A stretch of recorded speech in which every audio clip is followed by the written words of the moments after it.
Hey everyone, and welcome back to another video. And in this video, I'm going to show you how to manually unlock your TV from a wall mount without pull cords. So this video is going to be particularly useful for individuals. Let's say that your pull cords are not working, or maybe your pull cords from your TV wall mount are jammed.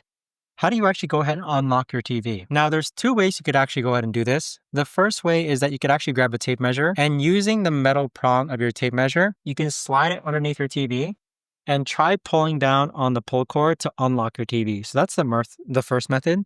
Now, this method didn't work for me because my pull cords were really jammed. What ended up working for me is that I actually grabbed a metal hanger or metal wire, and I used the tip of the metal wire to actually push or unlock my TV.